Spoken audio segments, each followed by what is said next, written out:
যেতে ধরো তুমি এই রোটি মানে মানে মানে গ্রহণ করিব সেতে ধর তুমি মতে স্মরণ কর। কোণ আমি স্মরণ করিবা? প্রভুঙ্কর সে অতুলনীয় প্রেম এবং তাঙ্কর সেই বহুমূল্য জীবন ଆମମାନଙ୍କୁ କ'ଣ କରାଗଲା? ପ୍ରଦତ୍ତ କରାଗଲା।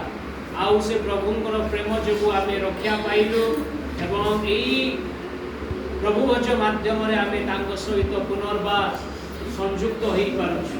ତେଣୁ ଆମେ ପ୍ରଭୁଙ୍କର ଯେପରି ସାକ୍ଷୀ ହୋଇପାରିବା, ତାଙ୍କରି ଆଗମନ ପର୍ଯ୍ୟନ୍ତ ଆମେ ଯେପରି ସ୍ମରଣ କରି ସାକ୍ଷୀ ହୋଇପାରିବା, ସେଥି ନିମନ୍ତେ ଆମେ ସ୍ୱୀକାର ଭାବରେ ସ୍ମରଣ କରିବା ନିମନ୍ତେ ଏହି ବାକ୍ୟ ଶିକ୍ଷା ଦିଆଯାଇଛି।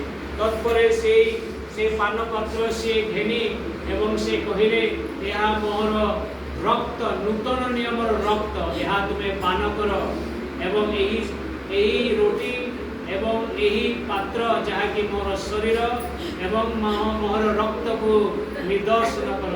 ଯେତେ ଥର ତୁମେ ଏହାକୁ ଭୋଜନ କରିବ ସେତେ ଥର ତୁମେ ସ୍ମରଣ କର। ଆଉ ଏହା ଦ୍ୱାରା ତୁମେ ଏହି ଜଗତରେ ମୋର କ'ଣ ହେବ?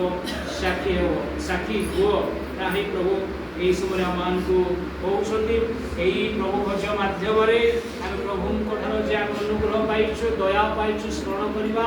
ତତ୍ସଙ୍ଗେ ସଙ୍ଗେ ଆମେ ପ୍ରଭୁଙ୍କ ପାଇଁ ବଞ୍ଚିବା ସାଥେ ସାଥେ ପ୍ରଭୁଙ୍କର ଦ୍ୱିତୀୟ ଆଗମନ ପର୍ଯ୍ୟନ୍ତ ଆମେ ଯେ ସାକ୍ଷୀ ହେବା, ତାହା ହେଉଛି ପ୍ରଭୁଙ୍କର ଆଦେଶ ଆମମାନଙ୍କ ପ୍ରତି।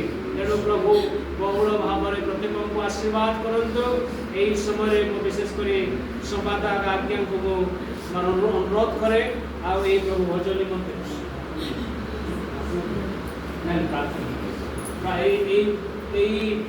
এই যে বন্টন କରାଯିବ ସେଥି ନିମନ୍ତେ ସେ ପଦେ ପ୍ରାର୍ଥନା କରିବେ। ପ୍ରାର୍ଥନା ଶ୍ରବଣକାରୀ ପରମେଶ୍ୱର, ଭୟଙ୍କ ଯୋଗ୍ୟବଦ୍ଧ ପରମେଶ୍ୱର, ଏବେ ଗୌରବ ମହିମା ପୂଜା ପ୍ରଶଂସା ପ୍ରତିଟି ବିଷୟରେ ପାଅ ବୋଲି ଜିହ୍ୱା ଯୀଶୁଙ୍କ ନାମ ମାଗୁଛି।